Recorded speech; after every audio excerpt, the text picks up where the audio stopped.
Well, President Trump's team is set to meet with the top trade officials from China this week to discuss the hot topic of tariffs and the future of the global economy may ride on its success. And joining us now is financial expert Chuck Zodda from the Armstrong Advisory Group. And as always, Chuck, thanks so much for joining us. Yeah, it's great to be here today.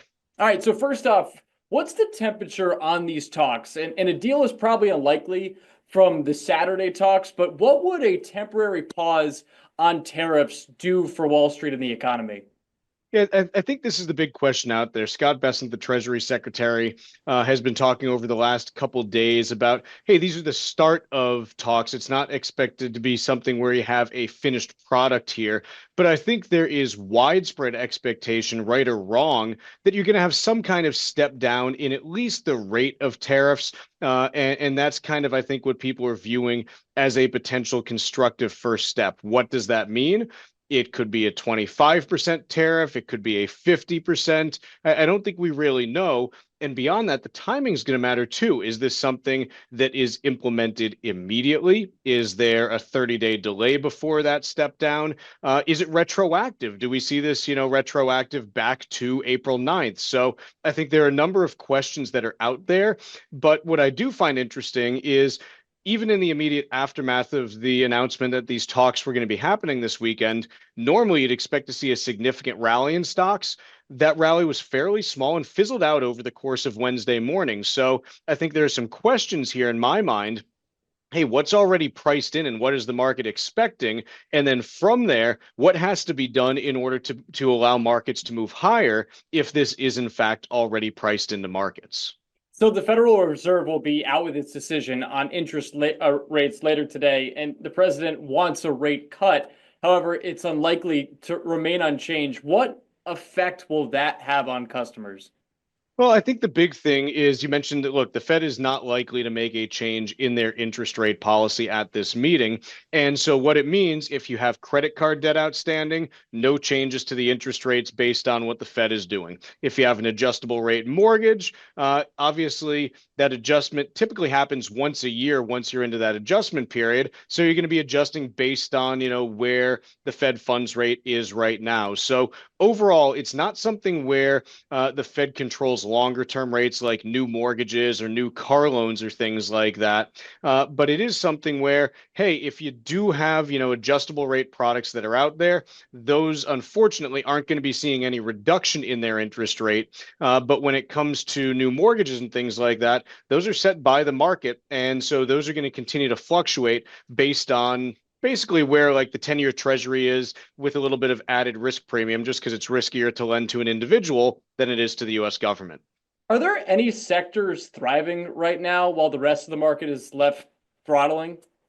Well, it's when you look at the stock market as a whole, the places that have performed strongly this year have been the more defensive sectors. Think about places like utilities, consumer staples, things like that. None of them have done fantastically by any means, but maybe small single-digit gains to this point in the year. If you're talking about, kind of not publicly traded companies, but what parts of the economy, may be doing well. You did have a period actually where because of companies trying to front run tariffs, there was a lot of stuff coming into the country. And so transportation companies were really busy. That unfortunately has faded. And now we're faced with the prospects of potentially some bankruptcies in the trucking space and things like that. So it's been a very uneven year with a lot of turns. And I think there's really the potential here where we could still have more turns before we finally see, the next 7, 8 months all the way through. What are some of the biggest concerns that you've seen from your clients during this up and down year?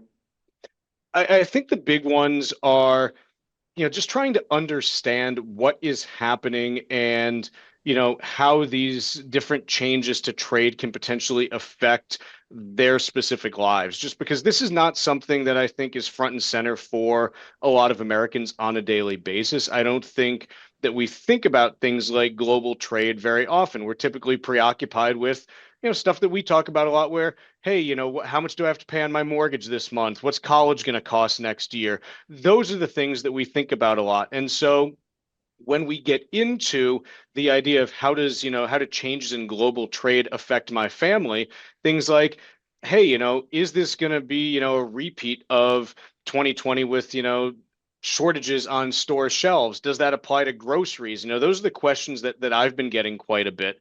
And I think it is important to understand, look, what we're going through right now, it's completely unique. There might be some similarities to previous periods in some respects, but just like looking back at that 2020 comparison, here you might see some sporadic product shortages starting to pop up in the next couple of months. But on the grocery question that I've been getting quite a bit, most of the groceries that we buy are from foods that are produced in the United States. We don't really import much food or anything along those lines from China, aside from a small amount of seafood. And so for folks that are nervous about, hey, are there going to be disruptions to grocery stores? Probably not. The big problem farmers have right now, if they're not exporting as much to China, they have too much stuff to sell domestically. And so I don't think that's something that needs to be a concern for people, even though there are other things, that may pop up as, supplementary concerns as we get into the next couple months and into the rest of the summer. I appreciate that insight because I know a lot of people are wondering kind of where they're at with their finances and wondering if they're asking the same questions as you're getting. So, Chuck, I appreciate the insight. It's nice to know that whenever the market and the stock market is uncertain, we know for certainty we get to talk to you every week. So, thank you so much for the time. Absolutely. Always happy to join you.